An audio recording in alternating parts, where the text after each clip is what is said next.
The League of Legends season is about to end, and you know what that means? Riot isn't even going to pretend like their game is balanced anymore.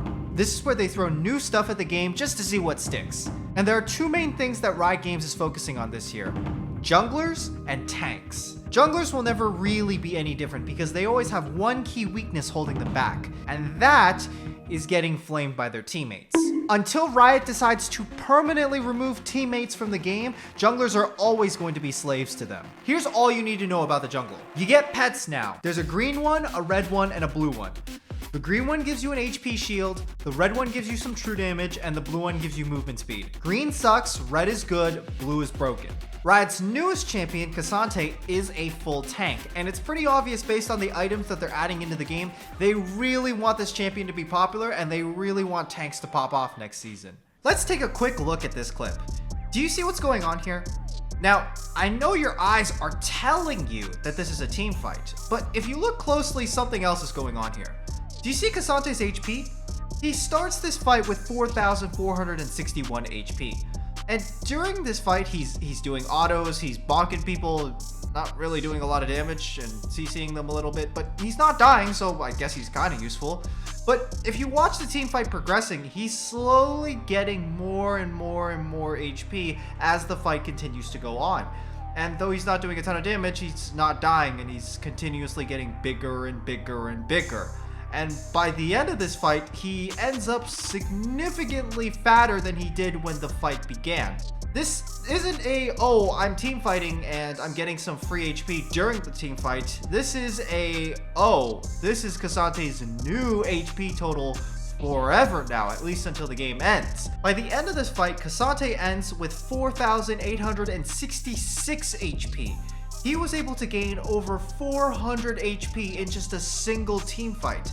That's half a Warmock's armor. This isn't a team fight, this is a fucking mukbang.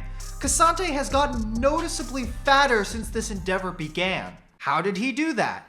Introducing Riot's annual We Don't Have a Balance team item, Goliath's Ascendancy, or Heartsteel, or whatever Riot ends up deciding to call this thing. Let's just call this thing Broken Bullshit for now, or BBS for short. So here's what BBS does.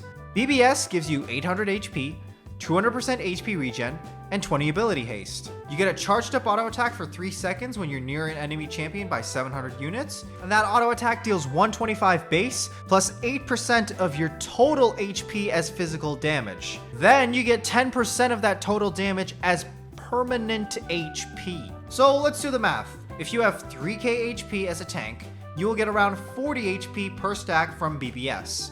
Assuming you have Grasp in your melee, that adds another additional 5 HP. BBS also gives you 1% more additional max HP as its mythic passive.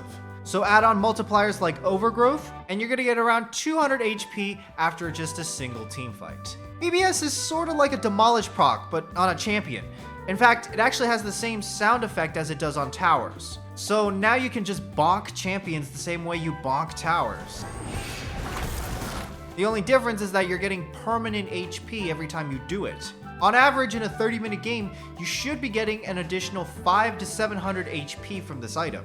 In a 40-minute game, you can easily get over 1000 HP depending on how many fights you're in. So in the late game, this item potentially grants you 2000 additional HP with an additional 500 damage bonk. Does this mean that tanks now scale infinitely into the late game? No. A 6-item damage carry is still going to shred you no matter what if you're 40 minutes into a game. What really matters on this item is the extra damage that you're going to be dealing. The extra Demolish proc is really strong in the mid game and does a lot of damage to carries throughout these team fights. You can hit for like half of their HP bar with just a single auto attack. Yes, this item is a mythic and you'll be locked out of other tank mythics, but the most important one, Sunfire Aegis, isn't a mythic anymore. Sunfire Aegis has been significantly nerfed and turned into a legendary item, so you can essentially buy it on anyone without any restrictions. It also happens to be a lot stronger against AD matchups because it gives you more armor instead of magic resist. The most important weakness for BBS is the fact that you're not getting a Bammy Cinder. A lot of tanks need this early wave clear to be able to push out early and join fights. Maybe BBS isn't good enough to be bought until later into the game. Professional games might not even see BBS because they need their tanks to play for the team. The other two new tank mythics are also very, very strong for team fighting. Frostfire Gauntlet is the only tank mythic that actually stayed a mythic, and it's been significantly buffed to the point where the slow that it gives you is basically a bargain bin snare. Whatever the case is, champions that are currently tanky are going to get even more tankier. And with the tank meta comes the anti-tank meta. Champions like Kayn, Cassiopeia, Vayne are all going to be coming back into this game. Maybe Riot will nerf the range on this item. Maybe they'll change the stats. Whatever they're going to do, they still haven't done it yet. So when you go into this next season, enjoy rolling over other people with the power of obesity.